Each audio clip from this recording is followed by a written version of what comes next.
സ്നേഹമുള്ളവരെ, US Missouri എന്ന് പറയുന്ന സംസ്ഥാനത്തിലെ ഒരു ഇടവകയിൽ ഏതാനും ആഴ്ചകൾ ഞാനുണ്ടായിരുന്നു. മിസോറി എന്ന് പറയുന്ന ഈ സംസ്ഥാനം നമുക്കറിയാം, അതായത് കേരളത്തിലെ പോലെ തന്നെ കുന്നുകളും താഴ്വാരങ്ങളും ധാരാളം മരങ്ങളൊക്കെയുള്ള ഒരു സംസ്ഥാനമാണ്. എനിക്ക് വലിയ താല്പര്യം തോന്നി ആ പ്രദേശത്തോടൊക്കെ. കാരണം കേരളത്തിലെ ഒരു ഫീലിംഗ് അനുഭവിച്ചറിയുവാനായിട്ട് സാധിക്കുന്നുണ്ട്. പ്രിയപ്പെട്ടവരെ, ഈ പാരീഷിൽ നിന്നും ഒരു വീട്ടിൽ ചെല്ലുമ്പോഴുണ്ടായ ഒരു സാഹചര്യം നിങ്ങളുമായി പങ്കുവയ്ക്കുവാനായിട്ട് ആഗ്രഹിക്കുകയാണ്. ഏകദേശം 1.5 മണിക്കൂർ യാത്ര ചെയ്ത് ഒരു വനം പോലെയുള്ള ഒരു സ്ഥലത്ത് എത്തുകയാണ്. ആ വനത്തിന് നടുവിലായിട്ട് ഒരു ചെറിയൊരു വീടുണ്ട്. ആ വീട്ടിലേക്ക് കയറി ചെന്നു. അവിടെ ഏകദേശം 85 വയസ്സിന് മുകളിലുള്ള ഒരു വ്യക്തിയെയാണ് കാണാൻ സാധിച്ചത്. കുറച്ചു നേരം അദ്ദേഹത്തോട് സംസാരിച്ചു. അദ്ദേഹത്തിൻ്റെ സന്തോഷങ്ങളും അദ്ദേഹത്തിൻ്റെ വീരഗാഥകളുമെല്ലാം അദ്ദേഹം പങ്കുവയ്ക്കുകയുണ്ടായി. കാരണം റിട്ടയർ ആയിട്ടുള്ള ഒരു സോളിൻറ്റിയർ ആയിരുന്നു അദ്ദേഹം. അദ്ദേഹത്തിൻ്റെ ജീവിതത്തെക്കുറിച്ച്, പ്രത്യേകിച്ച് കഴിഞ്ഞ കാലഘട്ടങ്ങളെക്കുറിച്ചൊക്കെ ഓർക്കുമ്പം വലിയ സന്തോഷമായിരുന്നു അദ്ദേഹത്തിന് ഉണ്ടായിരുന്നത്. അദ്ദേഹം കൂട്ടിച്ചേർത്തത് ഇപ്രകാരമാണ്: ജീവിത പങ്കാളി മരിച്ചുപോയി, മക്കളുണ്ട്, എൻ്റെ ഏക ആശ്രയം എന്ന് പറയുന്നത് മക്കളാണ്. അവർ എല്ലാവരും നല്ല ഒരു ജോലിയിൽ പ്രവേശിച്ചിരിക്കുന്നു, ടൗണിലാണ് താമസിക്കുന്നത്. എന്നോട് പലപ്പോഴും ഈ പ്രദേശമൊക്കെ വിട്ട് അവരുടെ കൂടെ ജീവിക്കുവാനായിട്ട് എന്നോട് പറയാറുണ്ടായിരുന്നു. എന്നാൽ എനിക്കതിന് മനസ്സ് വന്നില്ല. കാരണം ഈ പ്രദേശത്ത് ഞാൻ തനിയാണ്, ഏകാന്തതയിലൂടെയും അതോടൊപ്പം തന്നെ ഈ വൃക്ഷങ്ങളൊക്കെ എനിക്ക് ഭയങ്കര ഇഷ്ടമാണ്. അതിലേക്കൊക്കെ നോക്കി ആ വൃക്ഷസൗന്ദര്യങ്ങളൊക്കെ ഒന്ന് ആസ്വദിച്ച് മനസ്സിൽ സന്തോഷം കൊണ്ട് നിറച്ച് ജീവിക്കുവാനായിട്ട് എനിക്ക് സാധിക്കുന്നുണ്ട്. അദ്ദേഹം കൂട്ടിച്ചേർത്തു, എല്ലാ ഞായറാഴ്ചയും എൻ്റെ മക്കള് എന്നെ കാണാൻ വരും. അതാണ് എൻ്റെ വലിയൊരു സന്തോഷം. ഇനി എല്ലാ ശനിയാഴ്ചയും പാരീഷിലെ വിക്കർ അദ്ദേഹത്തെ സന്ദർശിക്കുമായിരുന്നു. വിശുദ്ധ കുർബാന അദ്ദേഹത്തിന് കൊണ്ടു കൊടുക്കുമായിരുന്നു. അതും അദ്ദേഹത്തിന് വലിയൊരു സന്തോഷം പ്രദാനം ചെയ്തു. അദ്ദേഹം കൂട്ടിച്ചേർത്തു, ആഴ്ചയിൽ 5 ദിവസങ്ങൾ അതെന്നെ സംബന്ധിച്ചിടത്തോളം അല്പം ബുദ്ധിമുട്ടുള്ള ദിവസങ്ങളാണ്. പക്ഷേ ശനിയാഴ്ച എന്നെ കാണാനായിട്ട്, എന്നെ സന്ദർശിക്കുവാനായിട്ട് വിശുദ്ധ കുർബാനയുമായി ഒരു വൈദികൻ വരുമെന്ന പ്രതീക്ഷ. ഞായറാഴ്ച മക്കളെ കാണാലോ എന്നുള്ള, അവരുമായിട്ട് സംസാരിക്കാനുള്ള ഒരു അവസരമുണ്ടല്ലോ, അവരുമായിട്ട് സ്നേഹ സംവാദത്തിൽ ഏർപ്പെടാലോ, ഈ ഒരു സന്തോഷം എനിക്ക് പ്രദാനം ചെയ്യുന്നു. ബാക്കി 5 ദിവസങ്ങളിലും ഏകാന്തതയിലൂടെ, ഒരുപക്ഷെ നിസ്സംഗതയിലൂടെ കടന്നു പോകുമ്പം ശനിയും ഞായറാഴ്ചയുമൊക്കെ എനിക്ക് വലിയ പ്രതീക്ഷയാണ് നൽകുന്നത്. പ്രിയപ്പെട്ടവരെ, നമ്മുടെയൊക്കെ ജീവിതങ്ങളിൽ എല്ലാം തികഞ്ഞിട്ട് നമുക്കൊന്ന് പൊട്ടിച്ചിരിക്കാനോ സന്തോഷിക്കാനോ സാധിക്കുകയില്ല. സന്തോഷം എന്ന് പറയുന്നത് നാം തന്നെ കണ്ടെത്തേണ്ട ഒരു കാര്യമാണ്. ജീവിത യാഥാർത്ഥ്യങ്ങളെ അംഗീകരിച്ചുകൊണ്ട് നമുക്കുള്ളതെല്ലാം അംഗീകരിക്കുക. നമ്മുടെ ഷേപ്പ്, വലുപ്പം, ആകാര ഭംഗി എല്ലാം നമ്മൾ അംഗീകരിക്കണം. എങ്കിൽ മാത്രമേ അപകർഷതാ ബോധമില്ലാതെ ജീവിക്കുവാനായിട്ട് സാധിക്കുകയുള്ളൂ. അതോടൊപ്പം തന്നെ നമ്മുടെ കുടുംബം, കുടുംബ മഹിമ, പാരമ്പര്യങ്ങൾ, നമ്മുടെ ജോലി, നമ്മുടെ കഴിവുകൾ, ഇവയെല്ലാം അംഗീകരിച്ചേ മതിയാവൂ. ഇവയെല്ലാം അംഗീകരിച്ചുകൊണ്ട് ജീവിതം തുടങ്ങുമ്പോഴാണ് അവിടെ സന്തോഷമായിട്ടിരിക്കുവാനായിട്ട് സാധിക്കുക. ഇനി അംഗീകരിക്കാൻ സാധിച്ചില്ലെങ്കിലോ എപ്പോഴും പരാതികളും ബുദ്ധിമുട്ടുകളും അസ്വസ്ഥതകളും മാത്രമാണ് നമുക്കുണ്ടാവുക. പ്രിയപ്പെട്ടവരെ, നമുക്കറിയാം, ഉള്ളിൻ്റെ ഉള്ളിൽ സംതൃപ്തിയില്ല എങ്കിൽ നമ്മളുമായി ഇടപഴകുന്ന എല്ലാ വ്യക്തികളിലേക്കും ഈ അസംതൃപ്തി പോയിക്കൊണ്ടേയിരിക്കും. നമുക്ക് പോസിറ്റീവായിട്ടൊന്നും സംസാരിക്കാനായിട്ട് സാധിക്കുകയില്ല. ജീവിതത്തിൽ ധാരാളം വ്യക്തികളുമായി സംവാദത്തിൽ ഏർപ്പെട്ടിട്ടുണ്ട്. ചിലരൊക്കെ ജീവിതത്തിൽ ദുഃഖങ്ങളും നൊമ്പരങ്ങളും ഒക്കെ ഉണ്ടെങ്കിൽ പോലും അതെല്ലാം മറച്ചു വെച്ചുകൊണ്ട് പോസിറ്റീവായിട്ടുള്ള കാര്യങ്ങൾ മാത്രം ഓർത്തെടുത്ത് സംസാരിക്കാൻ, ബാക്കിയെല്ലാം ഡിലീറ്റ് ചെയ്തുകൊണ്ട് മുമ്പോട്ട് പോകുവാനായിട്ട് ശ്രമിക്കുന്ന വ്യക്തികളെയും ഞാൻ കണ്ടിട്ടുണ്ട്.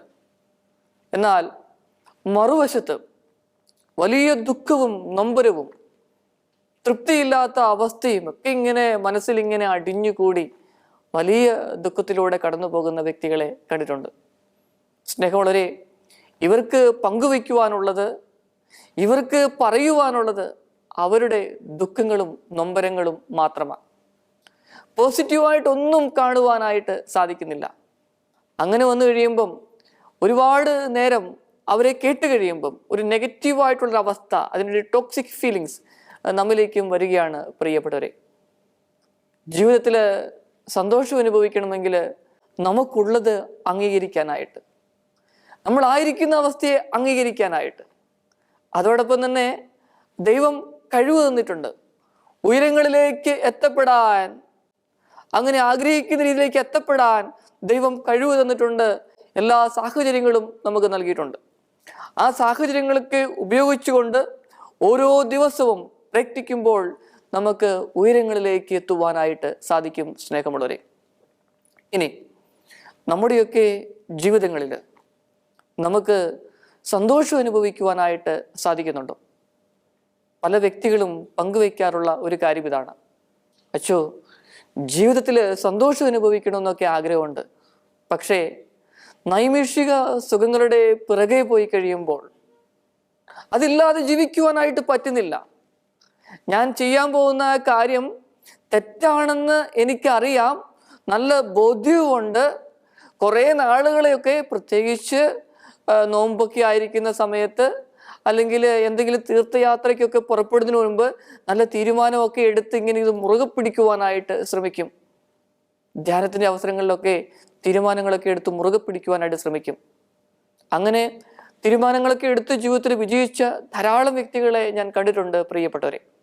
എന്നാൽ ചിലർ പറയും, തീരുമാനമെല്ലാം ഒരു വശത്ത്, ജീവിതത്തിൽ വലിയ സന്തോഷം അനുഭവിക്കാൻ പറ്റാതെ നിസ്സംഗതയിലൂടെ, യാന്ത്രികതയിലൂടെ ജീവിതം കടന്നുപോയിക്കൊണ്ടിരിക്കുമ്പം പിന്നെ ഈ ഒരു നൈമിഷിക സുഖത്തിൻ്റെ പുറകെ മനസ്സിൻ്റെ ഒരു ചായ്ച്ചില്, ഒരു പായ്ച്ചില്, അതാ ഉള്ളത്.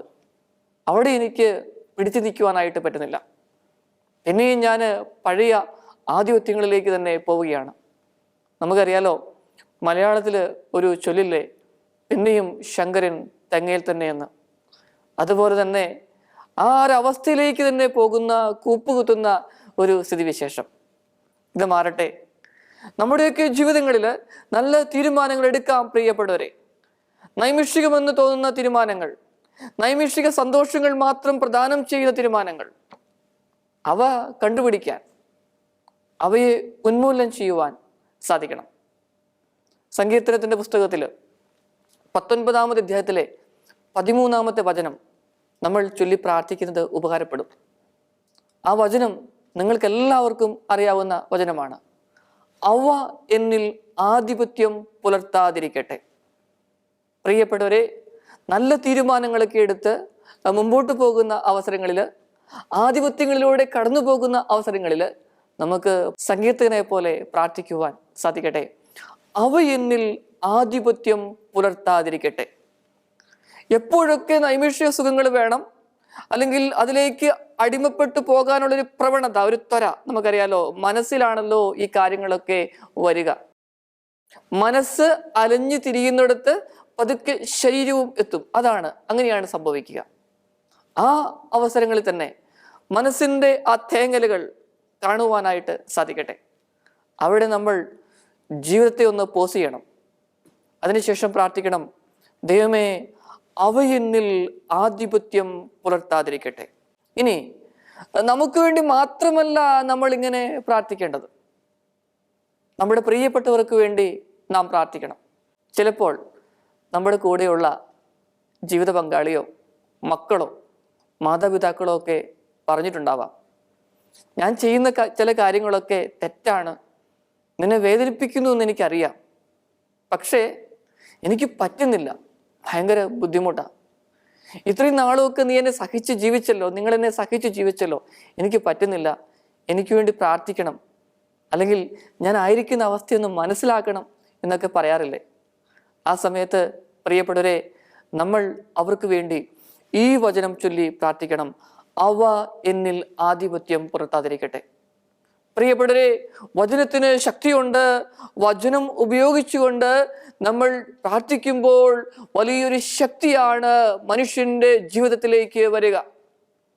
ദൈവിക ശക്തിയാണ്. ദൈവത്തെ വിളിച്ച് അപേക്ഷിക്കുകയാണ്. എല്ലാ പൈശാചിക തിന്മയുടെ ശക്തികളും മാറണം. ദൈവികമായ സന്തോഷങ്ങൾ കൊണ്ട്, സംതൃപ്തി കൊണ്ട് നമ്മുടെ ജീവിതം ഉണ്ടാവണം. അങ്ങനെ ആഗ്രഹിച്ച് പ്രാർത്ഥിച്ചു കഴിയുമ്പോൾ അവ എന്നിൽ ആധിപത്യം പുലർത്താതിരിക്കട്ടെ.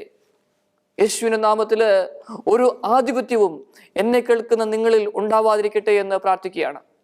ഒരുപക്ഷെ പലതരത്തിലുള്ള ആധിപത്യങ്ങളിലൂടെ കടന്നു പോകുന്ന വ്യക്തികളായിരിക്കാം, കുടുംബങ്ങളായിരിക്കാം എന്നെ കേൾക്കുന്നത്. പ്രിയപ്പെട്ടവരെ, നിങ്ങളിലൊക്കെ ഒത്തിരി നന്മകളുണ്ട്, അനുഗ്രഹങ്ങളുണ്ട്. ജീവിതത്തില് ഒരുപാട് വേദനകളിലൂടെ, ദുഃഖങ്ങളിലൂടെ, നൊമ്പരങ്ങളിലൂടെ കടന്നു വന്നവരാ നിങ്ങൾ പലരും. പലതും വേണ്ട എന്ന് വിചാരിച്ചവര്, പല സുഖങ്ങളും ഉപേക്ഷിച്ചവര്, ദൈവത്തെയും ദൈവിക സംവിധാനത്തെയും മാത്രം മുറുകെ പിടിച്ച് ജീവിച്ചവര്.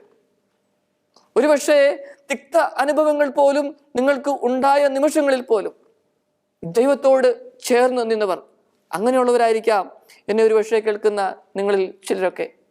പ്രിയപ്പെട്ടവരെ, നിങ്ങളുടെ ആ നല്ല മനസ്സ് മതിയല്ലോ, ആ മനസ്സ് മതി. ദൈവം നിങ്ങളുടെ കൂടെയുണ്ട്. നിങ്ങൾ തനിയല്ല. കാരണം എന്താ? കണ്ണുനീരോടെ പ്രാർത്ഥിച്ചാല്, ത്യാഗങ്ങളൊക്കെ അനുഷ്ഠിച്ച് പ്രാർത്ഥിക്കുമ്പോൾ പ്രിയപ്പെട്ടവരെ, നിങ്ങളിലേക്ക്, നിങ്ങളുടെ കുടുംബങ്ങളിലേക്ക് ദൈവം ധാരാളം അനുഗ്രഹങ്ങൾ ചൊരിയുകയാണ് ചെയ്യുന്നത്. നമ്മുടെയൊക്കെ ജീവിതത്തെക്കുറിച്ച് പ്രത്യേകിച്ച് ഈ ദിവസങ്ങളിലൊക്കെ ഒന്ന് മനനം ചെയ്യേണ്ട കാലഘട്ടമാണ്. നമുക്കറിയാലോ, ചില പക്ഷികളൊക്കെ മരങ്ങളിൽ വന്ന് കൂട് കൂട്ടും.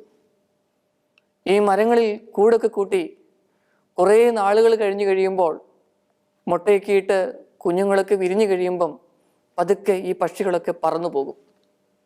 പിന്നെ നമ്മൾ നോക്കുമ്പം ഈ കൂട് മാത്രം കാണാനായിട്ട് സാധിക്കും. സസ്യങ്ങളെയും പക്ഷികളെയും ഒക്കെ സ്നേഹിക്കുന്ന വ്യക്തികളാണെങ്കിൽ ഇങ്ങനെ പോകുമ്പം ആ കൂട് കണ്ടു കഴിഞ്ഞാൽ ഭയങ്കര സന്തോഷമാണ്. കാരണം എന്താ? ആ പക്ഷികളുടെ ചെറിയ കളകളാരവം, അതിൻ്റെ ശബ്ദം, അതൊക്കെ ഒരുപക്ഷെ ഈ പക്ഷികളെയൊക്കെ സ്നേഹിക്കുന്നവർക്ക് ഭയങ്കര ഇഷ്ടമായിരിക്കാം. ആ നല്ല ഓർമ്മകൾ അവശേഷിപ്പിച്ച് പക്ഷികളിങ്ങനെ പറന്ന് അനന്തവിഹായസിലേക്ക് പോവുകയാണ്. പ്രിയപ്പെട്ടവരെ, നമ്മുടെയൊക്കെ ജീവിതങ്ങളിൽ ഓർമ്മകൾ അവശേഷിപ്പിക്കാനായിട്ട് ഞാനും നിങ്ങളുമൊക്കെ ഈ ഭൂമിയിൽ ജീവിക്കുക. എത്ര വർഷം ജീവിക്കുമെന്ന് ആർക്കും അറിയില്ല. ആരോഗ്യമൊക്കെയുള്ള കാലഘട്ടങ്ങളിൽ ചിന്തിക്കും, ഇനിയും എനിക്ക് ആയുസ്സുണ്ട്, ഇനിയും എനിക്ക് ജീവിക്കുവാനായിട്ട് സാധിക്കും, ധാരാളം കാര്യങ്ങൾ ചെയ്യുവാനായിട്ട് സാധിക്കുമെന്നൊക്കെ നമ്മൾ ചിന്തിക്കുന്നുണ്ടാവാം. പ്രിയപ്പെട്ടവരെ, ജീവിതം ക്ഷണികമാണ്. ഒരു പുൽനാമ്പ് പോലെയുള്ളൂ നമ്മുടെയൊക്കെ ജീവിതം. അതിനിടയിൽ ഒരുപാട് പേരെ കണ്ടുമുട്ടുന്നു, അവരുമായിട്ട് സ്നേഹത്തിലായിരിക്കുന്നു. എന്നാൽ കുറേ പേരുമായിട്ട് വേദനയോടെ, ദുഃഖത്തോടെ, മത്സരത്തോടെ കഴിഞ്ഞു പോകുന്നു. അങ്ങനെ ചിലപ്പോഴൊക്കെ തീരാ ദുഃഖങ്ങളായിട്ട് ജീവിതം അവസാനിക്കുന്ന നിമിഷങ്ങളുണ്ട്. ഈ ദിനങ്ങളിൽ തീരുമാനമെടുക്കാം. അധികം നാളുകളൊന്നുമില്ല നമ്മുടെയൊക്കെ ജീവിതത്തിന്. സംഗീതകൻ പറയുന്നത് പോലെ 80-90 വർഷങ്ങൾ, അത്രമാത്രം, അല്ലെങ്കിൽ 100-110. അതൊക്കെ വളരെ റയറായിട്ട് മാത്രമേ ഉള്ളൂ. സ്നേഹമുള്ളവരെ, ജീവിക്കുന്നിടത്തോളം കാലം സന്തോഷമായിട്ട് ജീവിക്കുവാനായിട്ട് സാധിക്കട്ടെ. എല്ലാവരും എന്താ ചെയ്യുന്നത്? താരതമ്യം ചെയ്യുവാനായിട്ട് ശ്രമിക്കും. എൻ്റെ കൂടെയുള്ളവർക്ക് ഇന്നിന്ന കാര്യങ്ങളുണ്ട്, അവര് ഇന്നിന്ന കാര്യങ്ങൾ ഉള്ളത് കൊണ്ടാണ് അവർ സുഖമായിട്ട് ജീവിക്കുന്നത്, എനിക്ക് ഇതൊന്നുമില്ല. ഞാൻ അവരുമായിട്ട് തുലനം ചെയ്യുമ്പോൾ ബിഗ് സീറോ. ആ താരതമ്യം തന്നെ വലിയ ദുഃഖത്തിലേക്ക്, നൊമ്പരത്തിലേക്കാണ് പ്രിയപ്പെട്ടവരെ കൊണ്ടുപോകുന്നത്. എന്നാൽ മറിച്ച് നമുക്കൊന്ന് ചിന്തിക്കുവാനായിട്ട് സാധിക്കുമോ? താരതമ്യം ചെയ്യാതെ എനിക്ക് ആരോഗ്യമുണ്ട്, സന്തോഷത്തോടെയാണ് ജീവിക്കാനായിട്ട് സാധിക്കുക, രാവിലെ എഴുന്നേൽക്കുവാനായിട്ട് സാധിക്കുന്നു. ചില വ്യക്തികളൊക്കെ പറയാറുണ്ട്, അച്ചോ രാവിലെ ഒന്ന് എഴുന്നേറ്റ് വരുവാനായിട്ട് ഭയങ്കര പ്രയാസമാണ്, കട്ടിലിൽ എഴുന്നേറ്റിരുന്ന് കാലൊന്ന് നിലത്തേക്കൊന്ന് കുത്തണമെങ്കിൽ ഭയങ്കര വേദനയാ, പ്രയാസമാണ്. മനസ്സ് പറയുന്നത് പോലെ ശരീരം ചിലപ്പോഴൊന്നും പ്രതികരിക്കുന്നില്ല. നമുക്കറിയാലോ, മനസ്സ് തീരുമാനമെടുക്കുന്നു, ശരീരം പ്രതികരിക്കുന്നു. ഇനി ചിലപ്പം പെട്ടെന്ന് ഫാസ്റ്റായിട്ട് പല കാര്യങ്ങളും നമ്മൾ ചെയ്യുവാനായിട്ട് അങ്ങനെ ശ്രമിക്കും. എന്നാൽ മനസ്സ് പറയുന്നത് പോലെ ശരീരത്തിന് പ്രതികരിക്കാൻ പറ്റാത്ത അവസ്ഥ, വലിയ വേദന, ദുഃഖത്തോടെ കടന്നു പോകുന്നവർ അരമണിക്കൂറൊക്കെ ഇരുന്ന് പ്രാർത്ഥിച്ച് കാലൊക്കെ പതുക്കെ തിരുമിയാണ് പതുക്കെ എഴുന്നേറ്റ് നടക്കുന്നത്. നമുക്കറിയാലോ, ചിലർ ഉറങ്ങാനുള്ള മെഷീൻസ് ഒക്കെ ഉപയോഗിച്ചുകൊണ്ടാണ് ഉറങ്ങുന്നത്. അതിൻ്റെ ബാറ്ററി കറക്റ്റായിട്ട് കുത്തിവെച്ചില്ല എങ്കിൽ 8 മണിക്കൂർ 9 മണിക്കൂർ വരെയാണ് ബാറ്ററിയുടെ കപ്പാസിറ്റി. ചിലപ്പോൾ അത് മറന്നുപോകും കുത്തിവെക്കാനായിട്ട്. 5 അല്ലെങ്കിൽ 5.5 മണിക്കൂർ വരെയൊക്കെ ഇതിൻ്റെ കപ്പാസിറ്റി ഉണ്ടാവുള്ളൂ. അങ്ങനെ വന്നു കഴിയുമ്പം പിന്നെ ഉറക്കം കിട്ടാത്ത അവസ്ഥയാണ്. നന്നായിട്ട് ഉറങ്ങിയില്ലെങ്കിൽ നമ്മുടെ തലച്ചോറ് വേണ്ട രീതിയിൽ പ്രവർത്തിക്കില്ല. കാരണം തലച്ചോറിന് റെസ്റ്റ് ചെയ്യണം. ഓരോ ദിവസത്തെയും കാര്യങ്ങളൊക്കെ ഫീഡ് ചെയ്യുന്നത് തലച്ചോറിലാണ്. നാം ഉറങ്ങുന്ന സമയത്താണ് ഓരോ കാര്യങ്ങളും ഫീഡ് ചെയ്യപ്പെടുക, അതിങ്ങനെ റെക്കോർഡ് ചെയ്യപ്പെടുക, ഓർമ്മകളിലേക്ക് വരിക. പ്രിയപ്പെട്ടവരെ, അതൊന്നും നല്ലൊരു ഉറക്കം കിട്ടിയില്ലെങ്കിൽ സാധ്യമല്ല. പിന്നെ പിറ്റേ ദിവസം എഴുന്നേറ്റ് അന്ന് ചെയ്യേണ്ട അധ്വാനങ്ങളിലേക്ക് വീണ്ടും വീണ്ടും തിരിഞ്ഞുകൊണ്ട് പോവുകയാണ്. അങ്ങനെ നീങ്ങുന്ന വ്യക്തികളുണ്ട്. ഇതൊക്കെ വെച്ച് നോക്കുമ്പോൾ നമ്മളിന്ന് ദൈവത്തിന് നന്ദി പറയുക. ചിലർക്ക് എന്തെല്ലാം ഉപയോഗിച്ചാലും ഉറങ്ങാൻ പറ്റാത്ത അവസ്ഥ, യന്ത്രം ഉണ്ടെങ്കിലും എന്തുപയോഗിച്ചാലും ഉറങ്ങാൻ പറ്റാത്ത അവസ്ഥ. പ്രിയപ്പെട്ടവരെ, നമ്മുടെയൊക്കെ ജീവിതങ്ങളിൽ ഉള്ളിൻ്റെ ഉള്ളിൽ എന്താണ് സംഭവിക്കുന്നതെന്ന് എനിക്കോ നിങ്ങൾക്കോ പറയുവാനായിട്ട് പറ്റുന്നില്ല. വൈദ്യശാസ്ത്രത്തിന് ഇത്രയൊക്കെ പറയുവാനായിട്ട് സാധിക്കുകയുള്ളൂ. എന്നാൽ നമ്മുടെ അറിയുന്ന ഒരു ദൈവമുണ്ട്. പ്രിയപ്പെട്ടവരെ, വിശ്വസിക്കുക, കണ്ണുനീരോടെ പ്രാർത്ഥിച്ചാൽ ദൈവം എന്തും കേൾക്കും എന്നുള്ളതാണ് ഉറപ്പ്. ഈ ധ്യാനത്തിൽ പങ്കെടുക്കുന്ന വ്യക്തികളൊക്കെ അത്ഭുതങ്ങളും അടയാളങ്ങളും ഒക്കെ അവരനുഭവിച്ചറിയുന്നത് പ്രത്യേകിച്ച് ചൊവ്വാഴ്ച വൈകുന്നേരം മുതലുള്ള ദിവസങ്ങളിലാണ്. ഞായറാഴ്ചയാണല്ലോ ധ്യാനം ആരംഭിക്കുക. തിങ്കളാഴ്ച അനുതാപത്തെക്കുറിച്ചൊക്കെയുള്ള ക്ലാസ്സുകൾ കേൾക്കും. ചൊവ്വാഴ്ച നല്ലൊരു അനുതാപം ഉണ്ടാവും, കുമ്പസാരിക്കും. ചൊവ്വാഴ്ച വൈകുന്നേരം കുർബാനയിലോ ആരാധനയിലോ പങ്കെടുക്കുന്ന നിമിഷം മുതൽ അവരിങ്ങനെ അത്ഭുതങ്ങൾ കണ്ടുവരിക ചെയ്യുന്നത്. കാരണം എന്താ? വിശുദ്ധിയുള്ളവർക്ക് മാത്രമേ ദൈവത്തെ കാണുവാൻ സാധിക്കുകയുള്ളൂ. അങ്ങനെയാ വചനം പറയുന്നത്. പ്രിയപ്പെട്ടവരെ, വിശുദ്ധമായ അവസ്ഥയിലേക്ക് വരികയാണ് ചെയ്യുന്നത്. ആ വിശുദ്ധിയുള്ളവർക്ക് മാത്രം ദൈവത്തെ കാണുവാൻ സാധിക്കുന്നു. അങ്ങനെ വന്നു കഴിയുമ്പം നമ്മുടെ ഉള്ളിനുള്ളിൽ ഭയങ്കര സന്തോഷമാണ്, ആത്മസംതൃപ്തിയാണ്. ഈശോ വരാൻ, ദൈവത്തിൻ്റെ സ്വരം കേൾക്കുവാനായിട്ട് നമ്മളൊന്ന് ഒരുക്കി തീർത്തിരിക്കുക നമ്മളെ തന്നെ. അങ്ങനെ പതുക്കെ ധ്യാനത്തിലേക്ക് പ്രവേശിക്കുന്നു. ആരാധനയിലും കുർബാനയിലും ഒക്കെ പങ്കെടുക്കുമ്പം അത്ഭുതങ്ങളും അടയാളങ്ങളും ഉണ്ടാവുകയാണ് ചെയ്യുന്നത്. പിന്നെ വേറൊരു കാര്യമുണ്ട്. മനസ്സിൻ്റെ ഭാരം അങ്ങ് പതുക്കെ നീങ്ങിക്കഴിഞ്ഞാലുണ്ടല്ലോ, ഒന്ന് ക്ഷമിക്കാൻ സാധിച്ചാൽ, അല്ലെങ്കിൽ മനസ്സിൻ്റെ കെട്ടുപടലങ്ങളൊന്നും മാറിക്കഴിഞ്ഞാലുണ്ടല്ലോ, ജീവിതത്തിലെ 30 മുതൽ 40 വരെയുള്ള രോഗങ്ങൾക്കും വേദനകൾക്കും എല്ലാം പരിഹാരമായി. അവിടെ വലിയൊരു ഹീലിംഗാ അവിടെ തന്നെ നടക്കുക. പിന്നെ ദൈവം കൂടെ പ്രവർത്തിക്കാൻ തുടങ്ങുമ്പം നമ്മുടെ ജീവിതം കംപ്ലീറ്റ് ആയിട്ട് മാറി മറിയുന്ന ഒരു സ്ഥിതിവിശേഷത്തിലേക്ക് വരികയാണ് ചെയ്യുന്നത്. സ്നേഹമുള്ളവരെ, നമ്മളൊക്കെ വലിയ നോമ്പിലേക്ക് പ്രവേശിച്ചിരിക്കുകയാണ്. ഒരു വലിയൊരു പ്രതീക്ഷയാണ് നൽകുന്നത്. റേ ഓഫ് ഹോപ്പ്, പ്രതീക്ഷയുടെ പൊൻകിരണമാണ് ഈ വലിയ നോമ്പ് നമുക്ക് നൽകുന്നത്.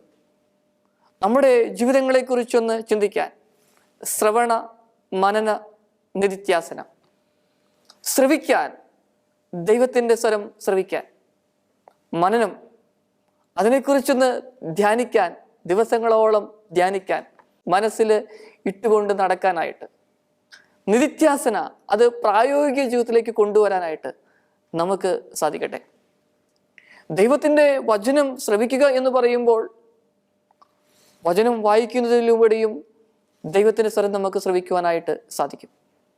പ്രിയപ്പെട്ടവരെ, ആ ശ്രവിച്ച സ്വരത്തെക്കുറിച്ച് ശാന്തമായി ജീവിതത്തിനൊരു പോസ് കൊടുത്തുകൊണ്ട് ഒന്ന് ശാന്തമാകാൻ, അങ്ങനെ ജീവിക്കാനായിട്ട് തുടങ്ങുമ്പോൾ വലിയ സന്തോഷം കൊണ്ട് നമ്മൾ നിറയപ്പെടുക. നമ്മുടെയൊക്കെ മുഖത്ത് ഒരു പുഞ്ചിരി ഉണ്ടെങ്കിൽ തീർച്ചയായിട്ടും പ്രിയപ്പെട്ടവരെ, നമ്മുടെ പുഞ്ചിരി കാണുമ്പോൾ കൂടെയുള്ളവർക്കൊന്ന് പുഞ്ചിരിക്കുവാനായിട്ട് തോന്നും. കുഞ്ഞുമക്കളുള്ളവർക്കൊക്കെ അറിയാം, കുഞ്ഞുമക്കളൊക്കെ പൊട്ടിച്ചിരിച്ചു കഴിയുമ്പം മാതാപിതാക്കൾ എത്ര വേദനയിലൂടെ കടന്നു പോയാലും അവരും പുഞ്ചിരിക്കും, അവരും പൊട്ടിച്ചിരിക്കും. നമ്മുടെ ഉള്ളിലെ സന്തോഷം മറ്റുള്ളവരിലേക്ക് പകരുവാനായിട്ട് ഈ കാലഘട്ടം നമ്മെ അനുഗ്രഹിക്കട്ടെ. നമുക്ക് പ്രാർത്ഥിക്കാം. ഈശോയെ, എന്നെ കേൾക്കുന്ന ഓരോ വ്യക്തികളെയും ഓരോ കുടുംബത്തെയും സമർപ്പിച്ച് പ്രാർത്ഥിക്കുകയാണ്. വേദനകളും നൊമ്പരങ്ങളും ഞങ്ങൾ മനസ്സിലാക്കുന്നു. ഈശോയെ, അങ്ങ് ഏറ്റെടുക്കണമേ. വലിയ അനുഗ്രഹം, ഉള്ളിലെ സന്തോഷം കണ്ടെത്തുവാൻ എന്നെ ശ്രവിക്കുന്ന ഓരോ വ്യക്തിയെയും ഓരോ കുടുംബത്തെയും അങ്ങ് അനുഗ്രഹിക്കണമേ. നല്ല തീരുമാനങ്ങൾ എടുക്കാൻ, മുറുകെ പിടിക്കുവാൻ യേശുവിൻ്റെ നാമത്തിൽ വലിയ അനുഗ്രഹം ഉണ്ടാകട്ടെ. നമ്മുടെ കർത്താവ് ഈശോ മിശിഹായുടെ കൃപയും പിതാവായ ദൈവത്തിൻ്റെ സ്നേഹവും പരിശുദ്ധാത്മാവിൻ്റെ സഹവാസവും നിങ്ങളെല്ലാവരോടും കൂടി ഉണ്ടായിരിക്കട്ടെ, ഇപ്പോഴും എപ്പോഴും എന്നേക്കും. ആമേൻ.